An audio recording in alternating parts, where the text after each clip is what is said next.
know that I have done one thing right with my life. 찾다 보니까 판교에서 어떻게 시간 맞는 게 판교밖에 없어서 판교 가서 봤는데요. 최근에 본 영화 중에서 제일 잘 봤다. 오. 혹시 뭐 취향 차이지만 제 취향에는 딱 맞는 영화였다. 혹시 시간 되셔서 영화를 좋아하신다면 한번 보시는 거를 꼭 추천드리는 영화고요. 그 감독은 데런 에러노프스키라고 제가 예전에 그 블랙스완을 한번 했었습니다. 맞습니다. 그 블랙스완 감독입니다. 이 사람이. 이 사람의 제가 봤을 때 좀 기억에 남는 특징은 뭐냐면 별거 아닌 장면을 굉장히 스릴러처럼 찍는 걸 잘하는 사람이에요. 블랙스완에서 그게 진짜 많이 느껴졌거든요. 네. 근데 이번 더 웨일에서도 그 장기를 굉장히 잘 살렸다. 그러니까 이게 볼 때는 잘 못 느껴요. 근데 돌아서서 생각을 해보면 굳이 그게 막 뭐 긴장을 했어야 되는 장면인가 싶거든요. 하지만 영화를 처음 보고 그 당시에 집중할 때에는 굉장히 이 스릴러 같은 느낌의 음악과 그 앵글과 그 캐릭터들을 조명하는 그 시각이 굉장히 관객들의 집중력을 높여주는 장점이 있다. 네. 라는 게 있고요. 그리고 또 이 영화의 특이할 만한 점이 뭐냐면 브랜든 프레이저라는 배우가 있습니다. 네. 그 옛날에 미라라는 영화 기억하시나요? 그럼요. 미라 1, 2. 네. 거기 주인공입니다. 어떤 누구로 나왔던 남자 주인공. 남자 주인공. 남자 이모템 주인공. 말고. 니모템 말고. 네. 남자 주인공으로 나왔던 이분이 어마어마하게 돈을 많이 버는데 네. 액션 영화였잖아요. 그렇죠. 그 액션 영화를 좀 많이 찍다 보니까 이 사람이 코미디 또는 뭐 액션 영화 그 미라 하면서 몸이 엄청 망가진 거예요. 그러면서 몸이 안 좋아졌고 이혼당하면서 뭐 엄청난 위자료도 물어줬어야 됐고 그럼 살도 많이 찌고 뭐 이렇게 되면서 배우로서 거의 끝난 사람이라고 이제 생각이 된 사람이고요. 네. 엄청 유명했잖아요. 그렇죠. 전 세계적으로 히트를 했고요. 그 미라라는 작품 자체가. 그럼요. 근데도 굉장히 안타까운 삶을 살다가 이 영화로 다시 이제 최근에 영화계로 돌아왔고 네. 더 좋은 소식은 나무주연상을 탑니다. 아카데미에서. 이 작품으로. 네. 사람들이 본인 이야기가 그렇게 슬펐기 때문에 이 더 웨일에서의 주인공 역할을 잘 했다라고 사람들이 얘기를 하고요. 그리고 이 영화는 2012년도 연극이에요. 연극이에요? 네, 2012년도 연극을 이제 원작으로 하고 있고요. 그래서 보시면 이게 약간 야구를 TV로 보는 느낌입니다. 연극을 영화화시켰다는 게 네네. 약간 그런 느낌이 확실히 드는 게 아. 야구를 TV로 보는 느낌이에요. 뭔가 클로즈업, 그러니까 연극을 가서 보시게 되면은 한 장면을 다 봐야 되잖아요. 그렇죠, 한 번에. 그렇죠. 그리고 캐릭터가 말을 할 때마다 이렇게 봐야 되고 또 거리가 멀면 또 안 보이고 네네. 얼굴이 잘 안 보이고 표정이 잘 안 보이잖아요. 그렇죠. 가까이 있지 않는 이상. 근데 이거 같은 경우는 영화의 장점이자 이제 연극을 극대화시키는 그런 장치로 사용이 된 건데 한 장소에서만 일어납니다. 찰리라는 그 주인공이 있어요. 네. 그가 사는 집에서 일어난 사건을 다루고 있고요. 계속해서 누군가가 들어왔다 나갔다 들어왔다 나갔다 합니다. 그러면 진짜 한 공간에서만 촬영이 진행이 되는 건가요? 그렇죠. 거의? 그 찰리라는 사람의 집에서 방에서? 네. 거실에서 방에서 왔다 갔다 하는데 거의 한 90%는 거실이에요. 네. 그 부엌과 연결된 거실에서 일어나는데 그러니까 사람들이 들어왔다 나갔다 하는 게 뭐냐면 연극 같은 거죠. 인물이 등장했다 퇴장하고 등장했다 퇴장하고가 반복이 됩니다. 그래서 내용은 뭐냐? 279kg, 270g은 고도 비만이에요. 초고도 비만이네요. 초고도 비만입니다. 네네네. 근데 이 사람 직업이 뭐냐면 온라인 강사예요. 온라인으로 글을 에세이 강사입니다. 그러면 하나 궁금점인데 네. 그 배우가 실제로 그렇게 초고도 비만이 된 건가요? 아니면은 이 작품을 위해서 그렇게 만든 건가요? 만든 건 아니죠. 그렇겠죠. 네. 그러면은 그 미라의 주인공이었던 그 분장입니다. 배우가 분장이에요. 근데 이 사람이 그 뒤로 살이 많이 찌긴 쪘어요. 네네. 실제로 좀 비만이 됐습니다. 그 정도 초고도 비만까지는 네네. 아니더라도 깜짝 놀랐네요. 옛날과 비교했을 때 살이 엄청 많이 쪘어요. 진짜 그 어렸을 그 미라 찍었을 때 그 모습과 지금의 모습은 영 딴판이고요. 날렵하던 그 모습이 아니다. 그렇죠. 네. 저는 아까 살이 쪘다고 해서 설마 그렇게까지 살이 쪘나. 근데 그 정도로 분장을 잘했습니다. 네네. 실제로 보면서 와, 저 정도 살이 쪘었다고 해도 믿길 정도로. 그러니까 아시겠지만 그런 초고도 비만이다 보니까 거동 자체도 못해요. 그렇죠. 근데 영화가 어떻게 시작을 하냐면 이 양반이 자기 위로를 하고 있습니다. 자기 위로를 하고 있어요. 네. 그리고 모니터에는 남자 둘이 있습니다. 컴퓨터를 보면서 자기 위로를 하는데 네. 남자 둘이 있는 거예요. 벌거벗은 남자 둘이. 상체만 나오지만 그때 누군가가 문을 노크합니다. 네. 아, 그 전에 이제 자기 위로 중이었는데 갑자기 이제 초고도 비만이니까 네. 심장이 아프기 시작한 거예요. 어. 이제 그게 자기 위로가 끝나자마자 네. 아닌가? 뭐 어쨌든 어쨌든. 심장이 아프기 시작한 거예요. 막 네. 이제 막 죽을 것 같은 거예요.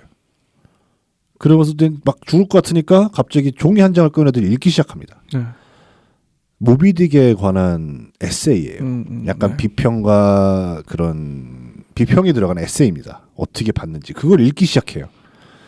근데 막 힘들어하는 누가 노크를 합니다. 그걸 읽고 소리내서 읽고 있는데 막 죽을 것처럼 막 읽는데 들어오라고 얘기를 합니다. 문 열려 있다고. 들어와요. 젊은 남자가 들어옵니다.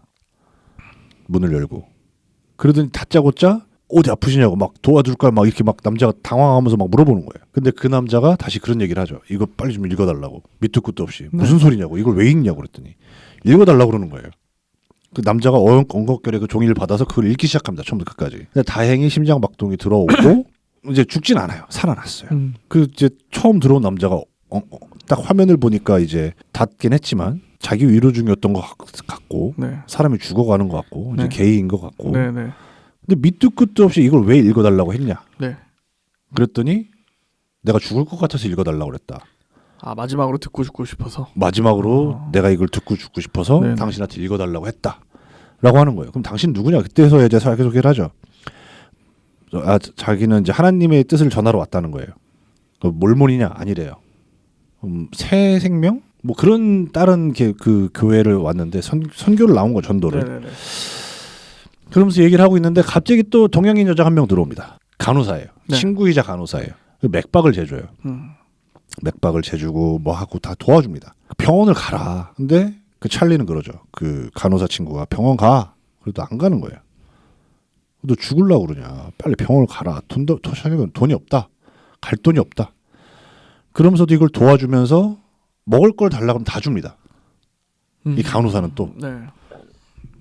그리고 그 아까 전도 왔던 친구한테 빨리 집에 가라고 그러고 내쫓아요. 다시는 오지 말라고. 당신 같은 사람 필요 없다고. 그리고 나서 딸이 들어와요. 알고 봤더니 8년 전에 이혼하면서 딸이 8살 때 집을 나온 거예요. 남자친구를 만나서. 그리고 나서 딸을 한 번도 안 만난 거죠. 그래서 딸과 얘기를 합니다. 딸은 당연히 아버지가 죽도록 믿고 싫은 거예요. 너가 내 인생을 망쳤다. 당신 같은 아버지는 필요 없다. 네. 돈이나 내놔라 이런 식이에요. 그러다가 딸이 퇴장하고 그 간호사가 들어오고 나중엔 엄마까지 옵니다. 근데 엄마한테 이제 얘기를 하죠. 둘이 이제 오랜만에 만난 거잖아요. 네. 딸과 같이 있는 걸 만나요. 근데 엄마가 그런 얘기를 해. 난 저 딸이 너무 무섭다. 애가 악마 같다. 근데 남편은 아니다. 얘는 착하다. 좋은 애다. 이렇게 막 말싸움도 하고 서로 이제 화해도 합니다. 이런 식으로 이제 스토리가 진행이 되다 보면 반전이 계속해서 이제 나올 것 같다가 안 나올 것 같다가 반전이 나오고 하다가 결국에 마지막에 가서 이렇게 빵 하고 터져요. 네. 이 사람이 왜 게이가 돼서 왜 이렇게 초고도 비만이 됐는지 자기가 같이 살던 게이 그 파트너가 있잖아요. 네. 그 사람이 죽어요.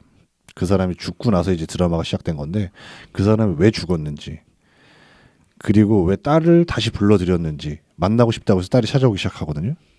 그리고 왜 그 모비딕에 관한 비평에 담긴 에세이를 그렇게 좋아했는지 그 이유도 다 같이 밝혀집니다.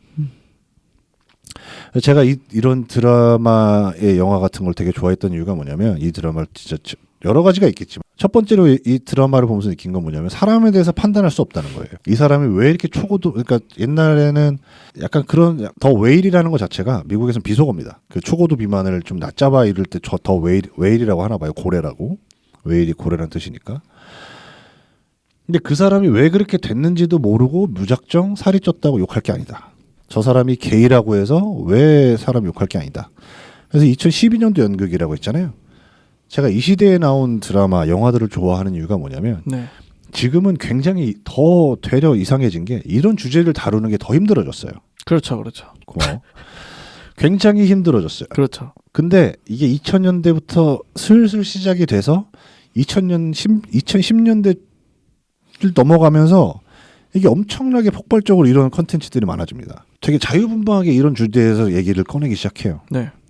사람들이 왜 이렇게 행동하는지 저렇게 행동하는지 어떻게 대해야 되는지 또는 뭐 동성 커플은 어떻게 해야 되는지 기억나실지 모르겠지만 그때 당시 오바마 대통령 재임 당시에 게이 결혼이 통과가 돼요.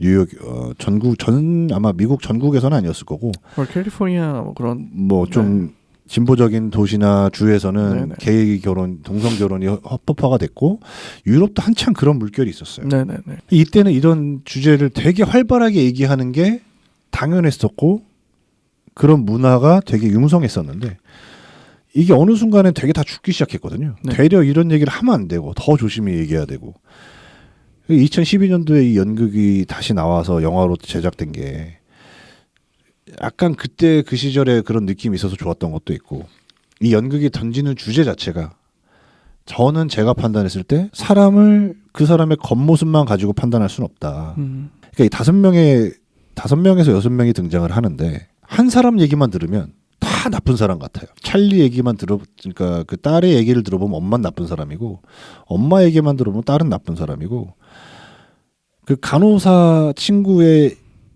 얘기를 들어보면 자기의 부모님은 나쁜 사람이에요. 찰리의 얘기만 듣다 보면 자기 와이프가 나쁜 사람이에요. 근데 이게 결국엔 다들 만나면서 대화를 하다 보면 관계가한테 그런 정보를 주기 시작합니다.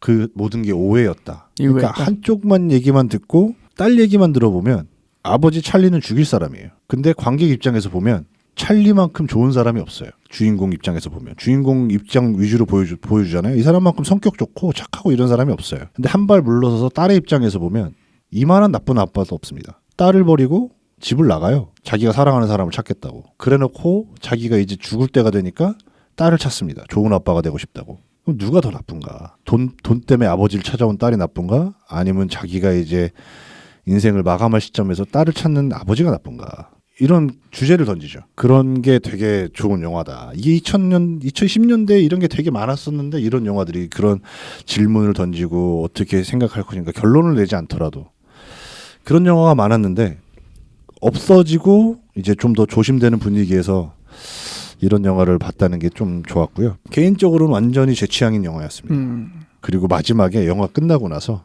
사람들이 안 일어나더라고요. 네, 여운이. 네. 뒷분들은 뭐 그냥 볼 거 없어서 보러 오셨는지 뭐야 이거 왜 이래 이러고 나가셨는데 좀 찾아보고 오신 분들. 오신 분들은 네. 뭔가 그 영화관에서 바로 일어나지 않더라고요. 그러니까 제가 봤을 때는 굳이 거기까지 와서 그 영화를 보신 분들은 이제 좀 영화를 좀 좋아하신 분들이 일부러 찾아오신 거 아닌가라는 생각이 들고요. 혹시 기회가 되시면 꼭 한번 보시라는 추천을 드리고 싶은 영화입니다. 별 몇 개인가요? 저는 4개 반 주고 싶습니다. 4개 반인가? 오, 네. 굉장히 높네요. 지금까지 5개 중에 제 취향의 영화였어요. 네, 네. 옛날 생각도 나게 해주고 제가 그때 한창 막 그런 거 공부 이제 학교에서 할 때니까. 네. 그렇죠. 2012년도면 거의 뭐 그럴 때죠. 뭐 저희가 함께했던 때네요. 그렇죠. 딱 네. 그 직전까지 제가 네. 이제 학교에서 공부하고 있었어갖고 그런 주제로 공부를 이제 접할 기회가 많았었거든요. 네.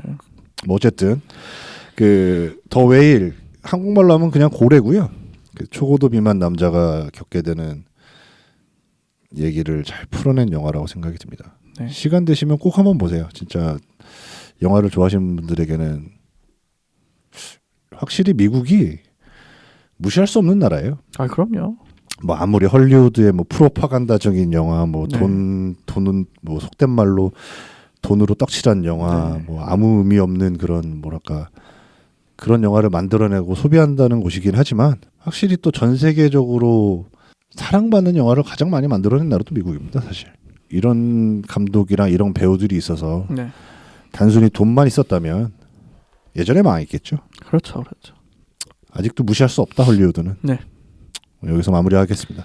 네, 오늘 추천해 주신 영화 더 웨일 별 4.5개. 그렇죠. 네, 굉장히 훌륭한 평을 주셨는데 한번 좀 보시길 바라겠습니다.